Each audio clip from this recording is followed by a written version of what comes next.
Batun da ya shafi maganar kasafin kudin shekara ta 2017 a halin yanzu shine ke cigaba daukar hankalin jama'a. An ji mai rikon mukamin shugabancin kasar nan Farfesa Yemi Oshibajo ya rubuta takarda zuwa ga majalisar dattawa cewa yana bukatar a saki waɗansu kuɗaɗe domin a tabbatar da cewa an saka su a kasafin kuɗin kuma an yi aiki da su ga mutanen Najeriya. Batun da ya shafi maganar dawowar shugaban kasa Muhammadu Buhari, a yanzu haka wasu rahotanni na nuna cewa uwar gidansa Aisha Muhammadu Buhari tun ta riga ta isa birnin London. Wadansu rahotannin na kallon cewa shugaban kasa Muhammadu Buhari kafin ya cika kwanaki 90 zai dawo gida Najeriya. Shin menene gaskiyar wannan lamarin? Lokaci ne kadai ka iya tabbatar da haka. Nahiru Ahmad ne ke maka sallama a cikin shi na 142 na shekara ta 2017. Kafin jin dukkanin waɗannan bayanai, sai Ali Gora tuya karanto mana labaran siyasar duniya. Majalisar Dattawa ta amince da dokar da za ta kare masu tseguntawa hukumomi labarin aikata laifuffukan da suka shafi cin hanci da rashawa a Najeriya. Najeriya dai ta samar da wannan doka ne domin a karfafa jama'a gwiwar ci gaba da ba hukumomin tsaro da na yaƙi da cin hanci da rashawar rahoto akan waɗanda ke yi wa tattalin arzikin ƙasa zagon ƙasa. Shugaban kwamitin shari'a na Majalisar Dattawa Sanata Dabil Umaru ya ce dokar za ta ba jama'a kariya domin sanar da mai unguwa ko dagaci ko sarakuna da jami'an tsaron sanda ko kuma ofishin mai shigar da kara na gwamnatin tarayya idan suna da labarin da ya shafi cin hanci da kuma handamar dukiyar gwamnati a sassa daban-daban na Najeriya. Da yake karin haske akan dokar, Sanata Shehu Sani ya ce doka ce da za ta ba 'yan ƙasa karfin gwiwar fitowa su sanar da hukumomin yaƙi da cin hanci da rashawa wasu ayyukan da suka shafi almundahanar kuɗaɗe da sace-sace da sauran ayyukan zamba. Shugaban rundunar 'yan sanda ta Najeriya Ibrahim Idris ya ce lokaci bai ba da za a samar da rundunar 'yan sandan jihohi domin samar da tsaro ganin irin matsalolin siyasar da ake fuskanta. Idris ya bayyana haka ne yayin da yake gabatar da kasida a wajen taron gwamnonin jihohin Najeriya da suka kafa kwamitin domin nazarin bukatar hakan. Ya ce ganin irin yanayin siyasar da Najeriya ke ciki da kuma fargabar yadda masu mulki za su iya yin amfani da 'yan sandan wajen musgunawa abokan hamayya, a ganin sa lokacin ba da damar fara amfani da wannan tsari a jihohi bai yi ba. Shugaban 'yan sandan ya bukaci a inganta rundunar da ake da ita a halin yanzu wajen taimaka mata da kayan aiki da kuma isassun kuɗaɗe domin aiwatar da aikinta. Hukumar tsaro ta farin kaya DSS ta gargaɗi hukumomin tsaro da na yaƙi da cin hanci da rashawa su daina amfani da sunanta wajen aiwatar da ayyukan da suka saba wa doka a sassan Najeriya. A cikin wata sanarwa da mai magana da yawun hukumar Tony Ofio ya fitar, ya ce wani lokaci jami'an tsaro sukan kwaikwayi irin kayan aikin su da kuma yadda hukumar DSS take gudanar da aikinta. Hukumar ta ce masu yin wannan aikin suna neman a yarda da aikin su ne, tana mai bada misali ga samamin da aka kai gidan tsohon mataimakin shugaban ƙasa na Disamba a Kaduna. Sanarwar ta cigaba da cewa ba ita ce ta kai samamin da aka kai wa ofishin kamfanin makamashi mai suna Sahara Energy Company da ke Abuja ba, don haka hukumar ta ce ya kamata mutane su gane cewa ba dukkan jami'an tsaro masu sanye da bakaken kaya ne jami'an su ba. Gwamnan jihar Imo Rochas Okorocha ya ce rashin shugaba Muhammadu Buhari ko mukaddashin sa Farfesa Yemi Oshibajo ba zai hana babban taron jam'iyyar APC ba. Okorocha ya bayyana haka ne a fadar shugaban kasa da ke Abuja yayin da ya jagoranci tawagar gwamnonin APC domin ganawa da mukaddashin shugaban kasa a ranar Alhamis da ta gabata. Wasu rahotanni a bayan fage na cewa rashin lafiyar shugaba Muhammadu Buhari ce ta janyo jinkirin rashin gudanar da taron jam'iyyar na tsakiyar shekarar da aka saba yi. Sai dai yanzu haka za a fara hidimar shirye-shiryen taron a ranar Asabar 29 ga watan Yuli na shekarar 2017 a wajen taron kungiyar ma'aikatan jam'iyyar APC na kasa karo na biyar da ya gudana a Abuja. Shugaban kungiyar gwamnoni kuma gwamnan jihar Zamfara Abdulaziz Yari ya ce jam'iyyar ta yanke hukuncin zama da mukaddashin shugaban kasa domin tattaunawa game da ranar da za a gudanar da taron.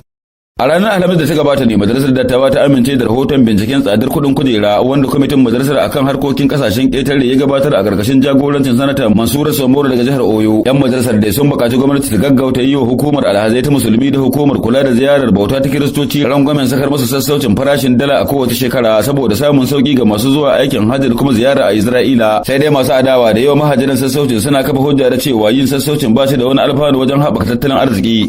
Babban alkalin kotun tarayya da ke Lagos mai shari'a Chuka ya umarci bankuna bakwai su maida wa gwamnatin tarayya dala miliyan 793,200. An dai bayyana ajiyar kudaden a waɗannan bankuna a matsayin abin da ya saba wa dokar ƙasa ta ajiye kudaden gwamnati a asusun bai daya. Bankunan da ake zargi kuwa sun hada da bankin UBA da Diamond Bank da Sky Bank PLC da First Bank da Fidelity Bank da Keystone Bank da kuma Sterling Bank PLC. Alkalin dai ya umarci dukkan bankunan su maida wa gwamnatin tarayya kudaden cikin asusun ajiya na babban bankin Najeriya CBN.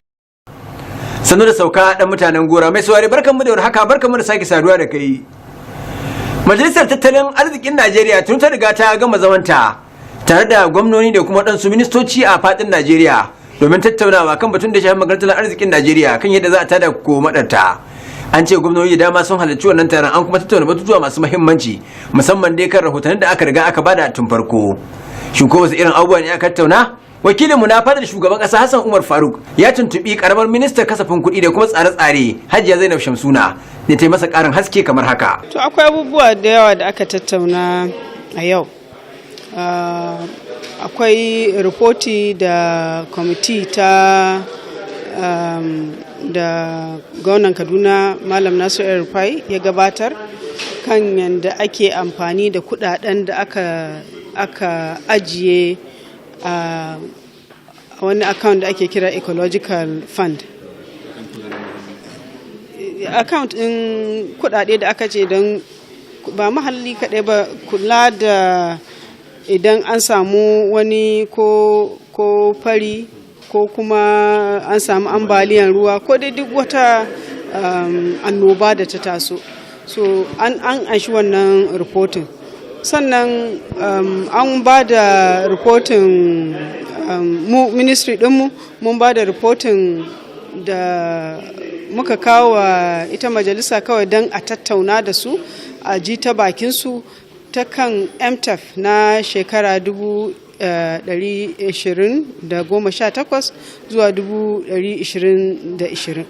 Shi wannan takarda da muka kawo musu bayan ga mun yi magana da su, yanzu za mu je mu tattauna da 'yan majalisa da kuma har ma masu yin businesses a ƙasa kafin a gama haɗa shi a je a kai wa majalisan executive council, sannan bayan wannan sai a kai wa majalisar ƙasa. Bayan haka akwai wani aiki da aka bamu shekara 1 da ta wuce da shi wannan majalisa NEC suka yi wata taro da ake kira retreat na kwana 1, suka tattauna akan abubuwan da ya kamata gwamnatin tarayya da gwamnatin jihohi su yi domin a tada da arzikin ƙasa. Da aka yi wannan taron sun yi ƙidayen abubuwa har 71 da ya kamata a yi. Sai suka haɗa kwamiti wanda ni aka sa in shugabanci wannan kwamitin akan cewa mu bi duka jihohi, mu dudduba ayyukan da suka ce za su yi, mu yi rahoton akan yadda ayyukan ke tafiya. To yau mun kawo wannan rahoton kuma ayyukan da muka fita muka dudduba mun ga cewa akwai wasu ayyuka masu kyau da aka yi, musamman ta fannin hanyar noma an samu ci gaba sosai. Akwai wasu wuraren da akwai matsala, mun gaya musu menene matsalolin kuma mun ba su shawaran abin da za a yi domin a gyara. Karamar ministar kasafin kuɗi da tsare-tsare kenan ta Najeriya Hajiya Zainab Shamsuna ke ƙarin haske jim kaɗan bayan kammala taron majalisar tattalin arzikin ƙasa da aka yi a Najeriya. Batun da ya shafi magana da kasafin kuɗin shekara ta 2017 shine ke ci gaba da ɗaukar hankalin 'yan Najeriya. An ji mai rikon mukamin shugabancin kasar nan Farfesa Yemi Oshibajo ya rubuta takarda zuwa ga majalisar dattawa domin amince masa cewa fitar da waɗansu kuɗaɗe domin a yi wa 'yan Najeriya aiki, wanda tuni aka riga ka sanya su a cikin kasafin kuɗin, wanda kuma an fara kasafin kuɗin 'yan Najeriya su ga cewa lallai ana aiki a faɗin ƙasar nan. To koyaushe majalisar dattawa za ta amince da shi, duk da yake majalisar dattawan an ga cewa ta riga ta yi amai ta lashe, domin ta riga ta amince da waɗansu daga cikin sunayen da fadar shugaban ƙasar ta riga ta aike mata domin aiki a kansu. Amma a wancan lokaci majalisar dattawan ta ce ba ta sake amincewa da su ba. Shin mai jawo haka? Shi ma lokaci ne kadai ka iya tabbatar da lokacin da wannan turka za ta kare a Najeriya tsakanin bangaren shugaban kasa da kuma bangaren majalisar dattawa. Wasu rahotanni na nuna cewa Aisha Muhammadu Buhari, uwar gidan shugaban kasa, ta riga ta isa birnin London, tana kuma tare da shugaban kasa Muhammadu Buhari. Shin yaushe ne shugaban kasa Muhammadu Buhari zai dawo Najeriya? Shine abin da wadansu suke tabbatar da cewa an ce shugaban kasa Muhammadu Buhari zai dawo Najeriya ne kafin ya cika kwanaki 90 a can birnin London din. To abin jira a gani shine lokacin da shugaban kasa Muhammadu Buhari zai dawo. Shi kuwa gwamnan jihar Kaduna Malam Nasiru Ahmad El-Rufai ya ce batun da ya shafi maganar tashin hankalin da aka samu a karamar hukumar Kajuru tuni aka riga aka shawo kansa. Domin gwamnatin tarayya da haɗin gwiwa gwamnatin jihar Kaduna sun tabbatar da cewa an tura jami'an tsaron soja na 'yan sanda da masu kwantar da tarzoma domin a tabbatar da cewa abubuwan sun riga sun kau. Ya ce kafin isarsa Abuja an ba su rahoton cewa hankali ya riga ya kwanta. Ya faɗa wa wakilinmu ne na fadar shugaban ƙasa Hassan Umar Faruk waɗannan bayanai jim kaɗan bayan fitowarsu daga majalisar tattalin arzikin ƙasa. Yanzu dai jiya da safe kafin to an gaya mun an rufe mutanen da aka kashe sun kusa 40. Su Fulani sun ce ana bin rigoginsu ana kakkashe su, sun yi jana'izan mutum 24. an sa soja da 'yan sanda da jami'an tsaro a wurin, so an dan samu kwanciyar hankali, kuma muna nan muna binciken abin da ya faru. Amma wannan abu wa'anda suka fara shi an san su, sun gudu, kuma in Allah ya da za a kama su a hukunta su. Amma ba a kudancin Kaduna ba ne, wannan a Kajuru ne. Kajuru bai fi awa ɗaya da ba daga Kaduna, kuma tashin hankalin kamar yadda na kudancin Kaduna yake, za a ga tsakanin mutum biyu ne sai a mai da shi tsakanin ƙabilu ko tsakanin addinai. Amma muna iyakan kokarin mu karshen abin, Allah ya sauke. Gwamnan jihar Kaduna kenan Malam Nasiru Ahmad Al-Rufai ke faɗin irin abubuwan da suka biyo ba tashin hankalin da aka samu a karamar hukumar Kajuru a jihar Kaduna da irin matakan da aka ɗauka na tsaro a wancan yanki. Batun da ya shafi maganar shugabancin matasa a Najeriya an daɗe ana kai ruwa rana. Waɗansu na kallon cewa a baiwa matasa dama domin su tabbatar da cewa abubuwa suna tafiya da ya kamata, domin suna kallon cewa waɗanda suke waɗannan ayyuka akwai buƙatar a taimake su, kamar yadda aka gani a jamhuriya ta farko. Waɗanda ake ganin cewa sun riƙe wannan ƙasa Najeriya akwai buƙatar a sake bai da su hannunsa, domin a wancan lokaci matasa ne suka riƙe Najeriya, a don haka suna da damar su yi haka. Cikin irin wayannan kalamai ne Comrade Yusuf Amoki ya ce 'yan Najeriya suna da dama, musamman dai matasa, a ba su amanar ƙasar nan a gwada su a gani. In ka duba ƙasashen da suka ci gaba, alal misali kamar France, kasar France, a yau din nan an samu matashi mai shekara 39, kuma kakamanta wannan kasar na daga cikin kasashen da suka fi kowace kasa karfin tattalin arziki da soje da sauransu, har suka yarda cewar matashi ya kai matsayin da har zai shugabanci wannan kasar. To lallai mu ma jim kaɗan za a samu matashi ko kuma matasa waɗanda za su jara gaban kasar nan. Wasu za su iya cewa matasa sun sha yin gwagwarmaya don ganin cewa sun samu wani shugabanci domin su masu nuna irin nasu kwazan, amma an daɗe ana dakile su sakamakon ana ganin cewa da zarar matashi ya taso an ɗan tura mai wasu 'yan ƙananan kuɗi sai ga ya janye daga wannan ra'ayi ne. Shi kana ganin me ke kawo haka ne? A maganan gaskiya saddaman sun samu cikin yunwa da talauci. Za ka ga mutum shekararsa 30 yana zama a gidan iyayensa, za a ga mutum 33 yana jami'a bai gama ba. Idan ka je wasu kasashen za ka ga mutum ya kai wannan shekaran a lokacin ya fara wa ƙasa hidima, ya ƙasa na ƙaruwa da shi, ba wai yana neman yaya zai yi ba. To a yanzu cikin ikon Allah mun fahimci haka, kuma mun gane cewar sun mana abin nan taron dangi suka mana, saboda suna tunanin idan har muka samu 'yancin mu to mu za mu kai ƙasar nan ga gaci. To su kuma abin da ba su so kenan, saboda duk ranar da aka ce ƙasar nan ta samu tsira, to a lokacin sace-sacen da suke yi da almundahana da toye haƙƙin al'umma da sauransu to ya ƙare, asirinsu zai tono. Kuɗaɗen da suka tara jikokinsu ba za su iya canyewa ba, za a gano ina suke. To waɗannan na daga cikin abin da ya sa ba su so su ba matasa dama. Amma yanzu mun fahimta, mataki na farko shine a fahimci cewar akwai matsala irin wannan, to a lokacin ne za a ɗauki matakan da za a solving wa'annan, za a ne a maganta wa'annan matsalolin. To yanzu mun fahimta kuma mun kamo hanya. Ɗaya daga cikin hanyoyin da muka kama shine kudirin nan na not too young to run, wanda muke son ya zama cewa an rage shekaru da ba matashi dama da har zai iya takara har shugabancin Najeriya. Muke cewa a sauko da shekarar a rage shekarar da kundin tsarin mulkin Najeriya ta bada na shekara 40 zuwa 30, saboda muna tunanin akwai waɗanda suka gina wannan ƙasar tamu Najeriya a daidai irin wannan shekaran ne suke kannan suka zama shugabannin Najeriya, kuma suka samar da Najeriya, kuma suka gina Najeriya. Sai muke tunanin cewa to ashe ai mu ma mun kai da har za mu iya zuwa mu taka rawan gani da za mu fitar Najeriya da kangin da take ciki, saboda muna cikin wani irin hali, kuma tabbas ba za mu bari a ci gaba da wannan tafiya. Mafi akasari waɗanda suke rike da madafun iko za ga suna amfani da matasa da suka yi karatu, suka kai kololuwa a karatun boko. Za ga ana amfani da irin wannan matasan gurin yada farfaganda ko kuma cin mutuncin masu mutunci a kafafen sada zumunta na zamani ko kuma wani abu makamancin haka. Shin kana ganin wayannan matasan ne kake sa ran irin wayannan matasan ne kuke cewa za su shugabanci Najeriya nan gaba? Fine, kaga kullun ina ga mutane cewar shugabanci da boko hannun riga suka yi. Me kake nufi? Abinda nake nufi shine ba lallai sai kai boko kannan zaka iya shugabanci ba. Comrade Yusuf Amoki kenan mai rajin kare haƙƙin matasa a Najeriya. ke fana albarkacin bakin kan rawar da ya kamata a ce matasa sun taka wajen shugabanci a Najeriya. Shi ma wani matashi ko mai rajin kare haƙƙin matasa a Najeriya, Comrade Babangida Ashafa, ya ce 'yan Najeriya da dama suna kallon cewa matasan Najeriya ba za su iya riƙon mukami ba. Ya ce wannan ba haka abin yake ba, domin matasan su ne suke da ilimi a halin yanzu, kuma ana samun sa kowane ɓangarori da dama. A don haka idan har aka ba su amanar nan to ana ganin cewa za su iya riƙe ta Najeriya. Ya ba da misali da irin abin da ya faru a kasar Faransa da zaben da aka yi na shugaban kasa kwanan nan, wanda ya ce dan shekara 39 ne ya samu hakan. Domin har yanzu suna buƙatar ƙarin wayar da kai, saboda matasa ma ba su riga sun samu dama ba mu gama samun dama mun shiga cikin al'amuran ka'in da na'in yadda ya kamata ba, saboda gaskiya tsakanin da Allah in ka duba yanzu yanayin yadda ake ciki siyasar nan da yadda take tafiya, kusan zan ce a cikin kashi 100 70 duk ba matasa ba ne ba, that is dattawa ne a ciki.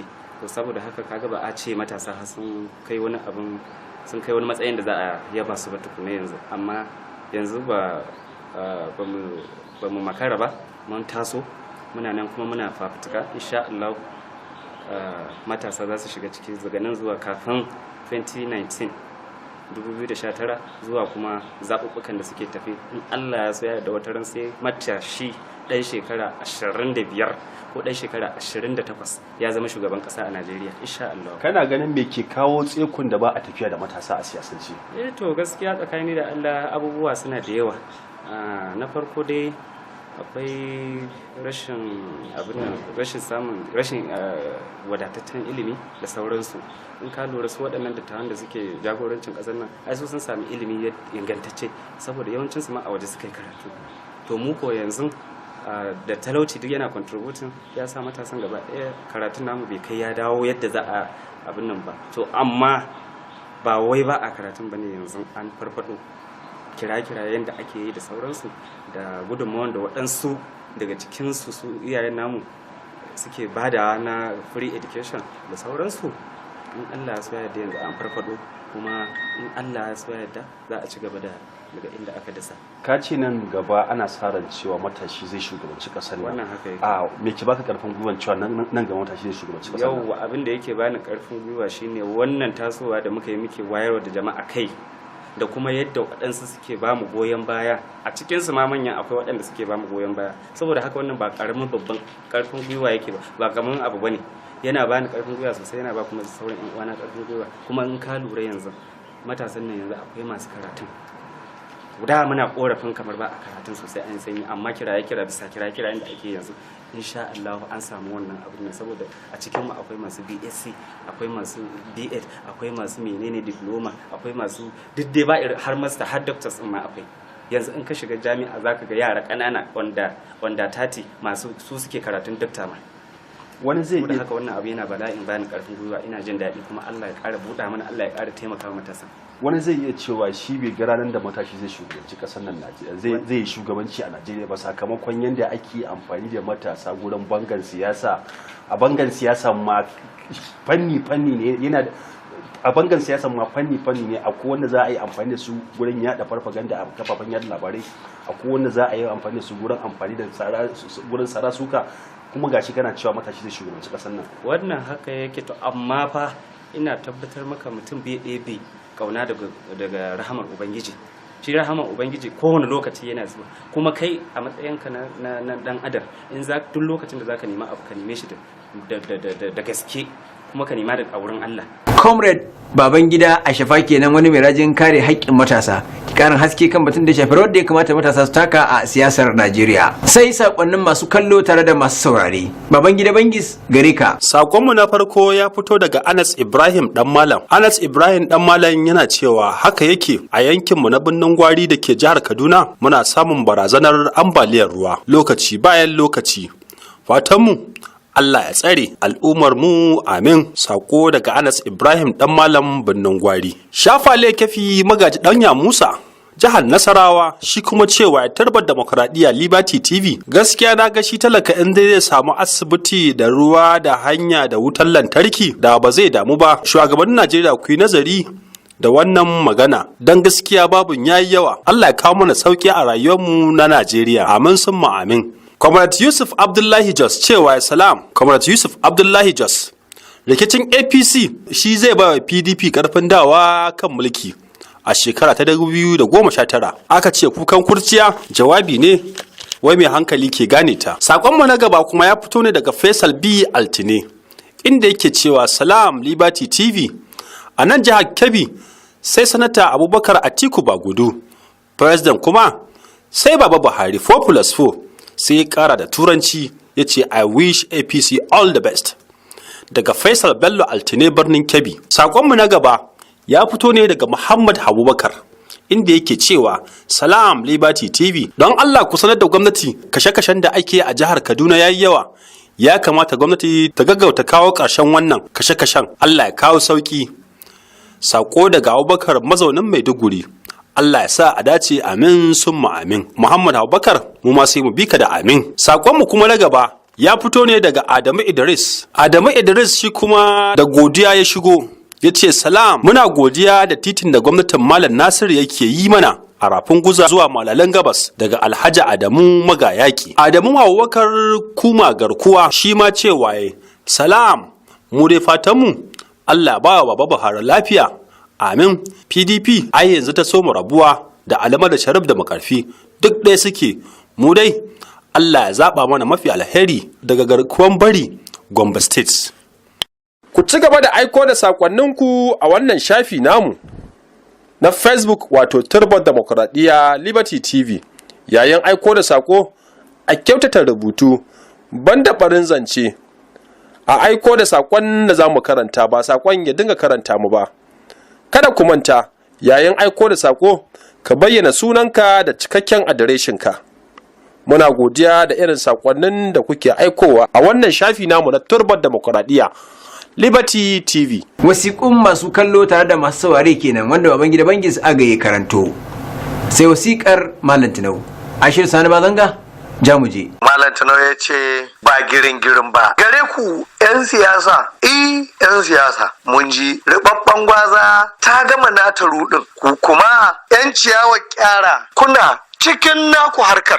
Wasunku sai zagaye-zagaye su wai su gwani ne. 'Ya'yan ribabban gwaza kowa da nashi. Kuliya dai yayi nashi harkar kuma ma yayi nashi aikin domin ya ba da hujja ya kuma ce aje a zauna wai don a gyara a tafi bai ɗaya kar a ɓata. Amma mun ga akwai alaman ular bokiti za ta ɗebi ruwa ta je ta watsa don in aka yi kwarhe ba za ta tsaya a kama kifi gaba ɗaya ba don a gyara a je a tauna ko talakawa su ma su huta. Ita ma waccan ciyawar kyaran mun gane wasu sun kwaso ciyawar kyara sun ce wai da ita za su share, wasu kuma sun nemo ashana za su kyarta. Anya al'amarin nan to a je a duba. Rikici da rudu da rudani a cikin gidan iyali bai dace ba a wannan yanayi na 'yan amana. Domin dattijo jarumi ne kuma ya riko amana kuma tsakani da Allah. Sannan Allah ya saukar da ciwo ya zo ya kawo lalura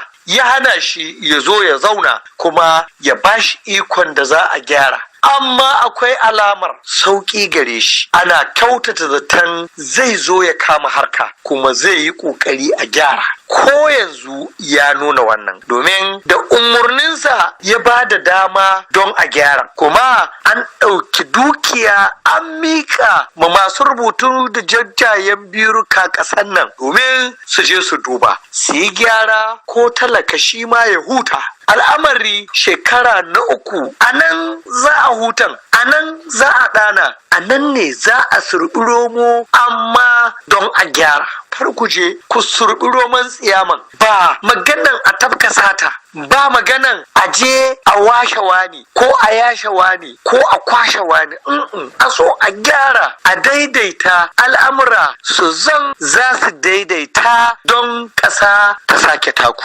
Wasiƙar Malam Tinau kenan aka gama saurara daga bakin Ashiru Sani Bazanga.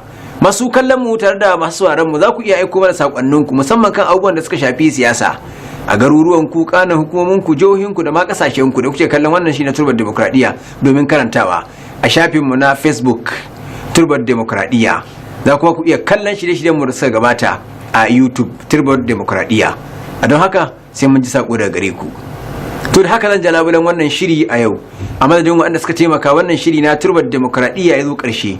Ni Dahiru Ahmad na jagoranci gabatar da shirin nake cewa sai Allah ya sake haɗa mu wani mako.